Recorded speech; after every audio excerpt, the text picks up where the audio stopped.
What is up, everybody? It is Drew, Travel the Burning Abyss here with another video, and today I'm bringing you a deck profile that I have not covered in a long time, and that's Phantom Knights. I love Phantom Knights. It obviously goes hand in hand with Burning Abyss, and if you've been watching my channel and you know my channel name, you can see why I might like this deck.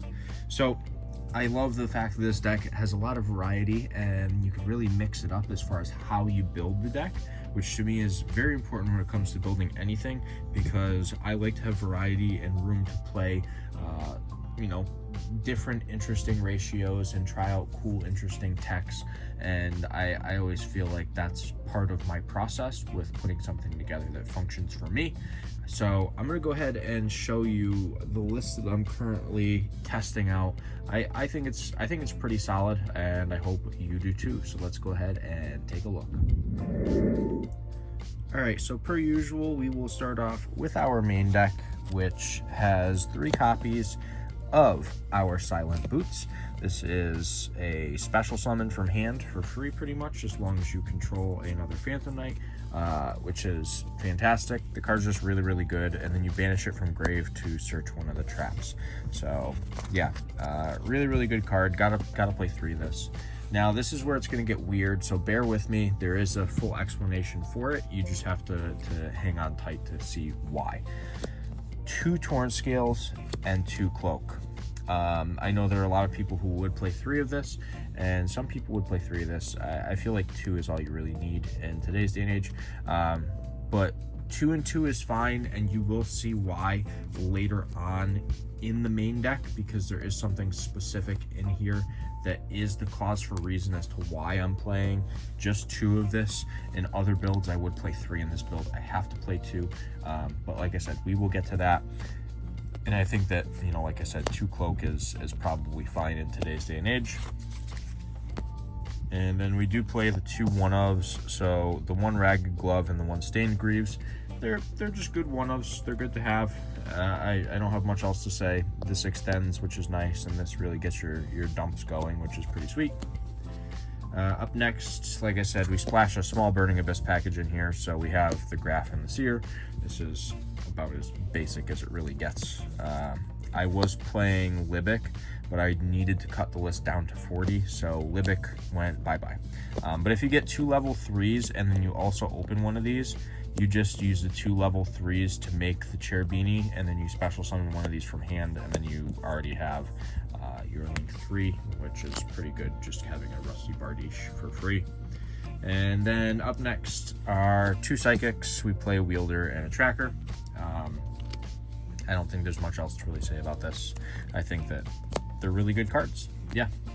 And the spell cards that we play alongside it, we have 2 E-Telly and a Rhoda. So the 2 E-Tellys can get the Wielder and the Tracker. There's another target that we will get to a little later into the profile too that you can also get off of E-Telly. But I didn't want to overload on E-Tellys when I'm only playing, a certain number of targets, and the chance of drawing them is always there.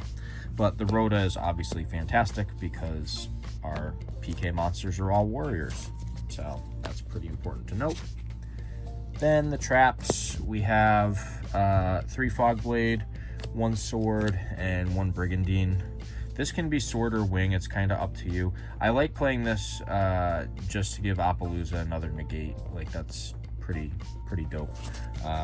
Yeah, I don't have much to say other than that. This is like really, really standard. You just have your Fiendish Chain. You have, usually this is just used to special back from grave, but there are instances where it does come up for other plays. And then the Brigandine is just, there to push into rank 4s or to link climb, one or the other. Moving on to the next engine in the deck, though, which is why we're playing 2 of the scales, is we're actually playing the adventure stuff. So 3 Enchantress, 1 Griffin, 1 Illegal Knight, 3 Right, 1 Fateful, and 1 Dracoback.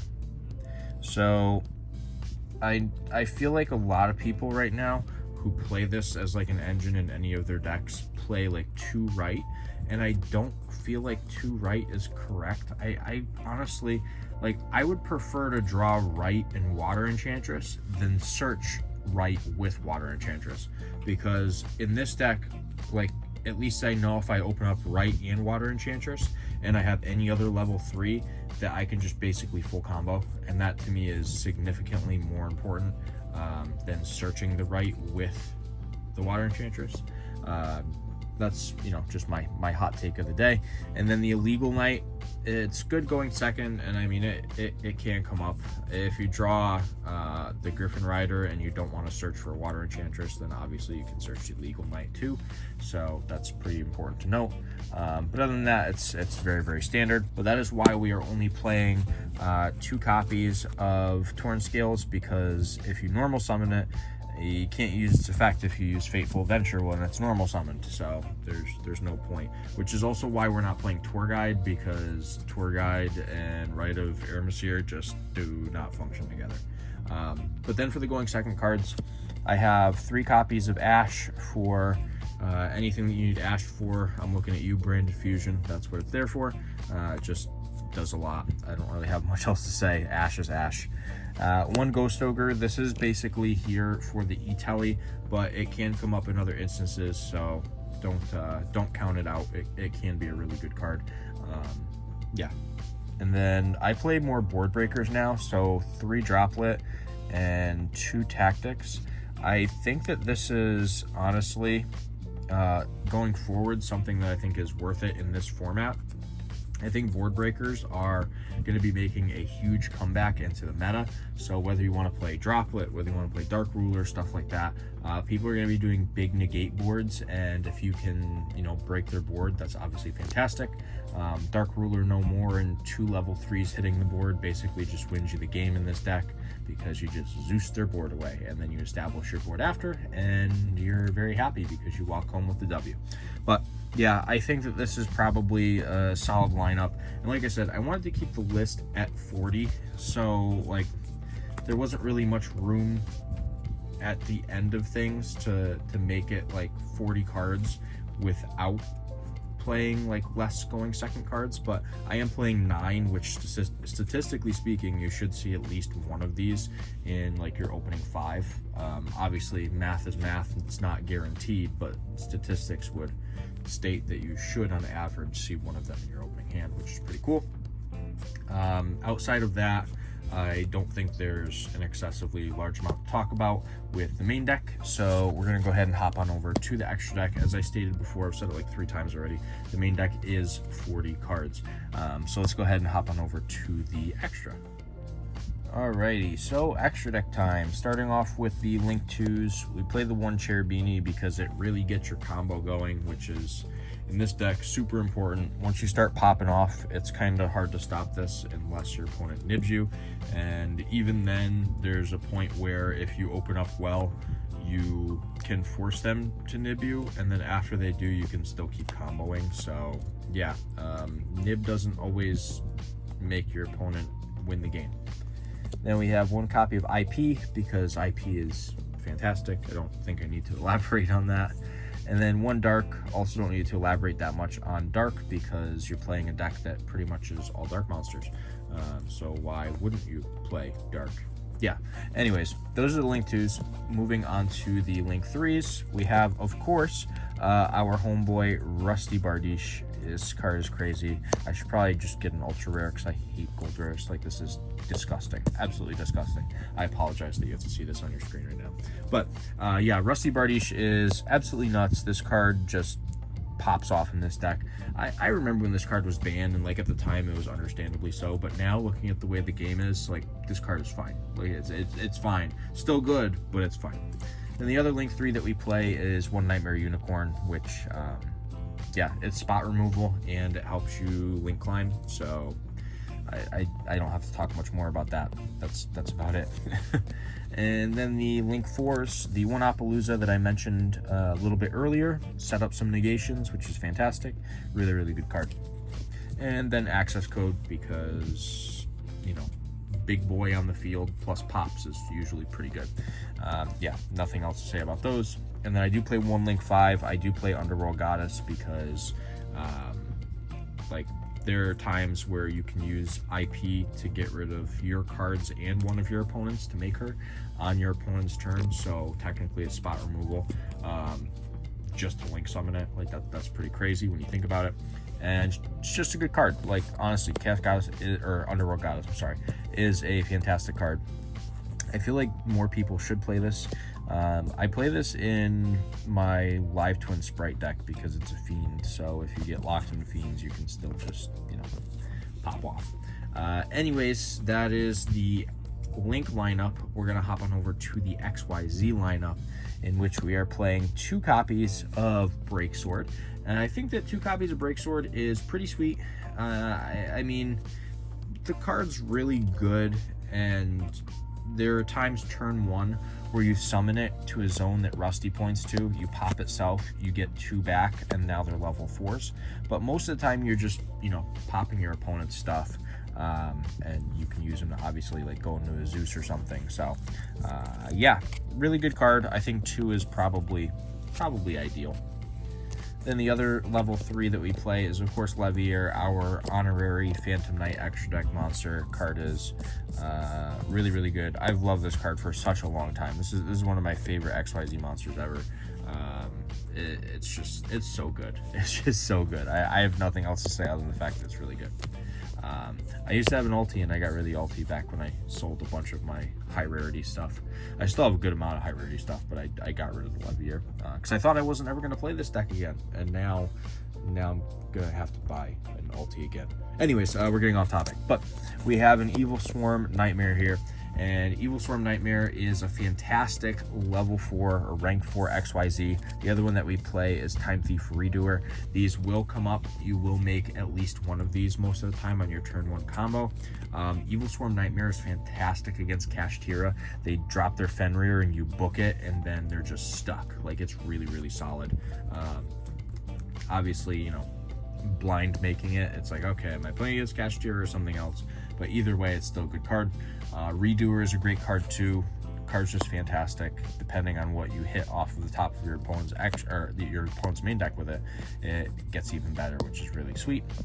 So those are the 2 rank 4s. Technically, we do have another rank 4, but we don't summon it the normal way. We stack it on top of our link 3s. We're playing the Downward Magician because we do have to play the Zeus. So this is just your board wipe engine.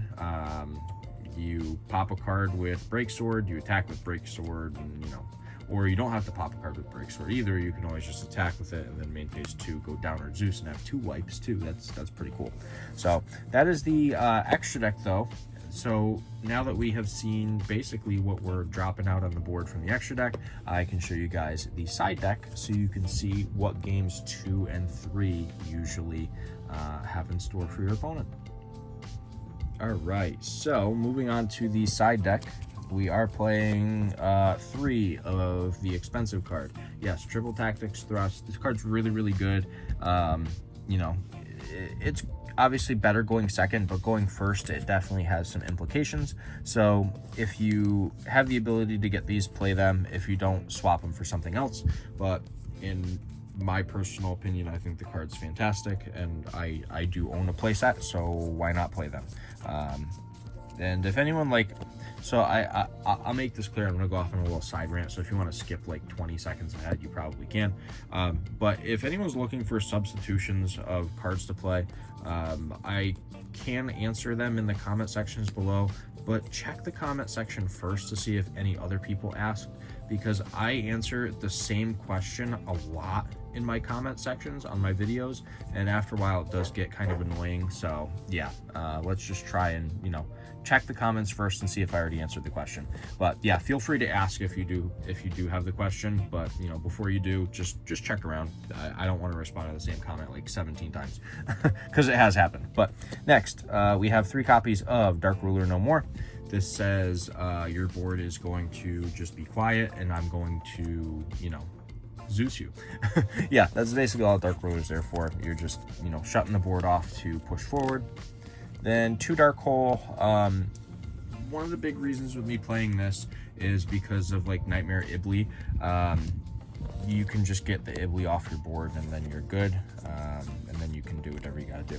So yeah, I think that's kind of important. And it is good against other stuff too.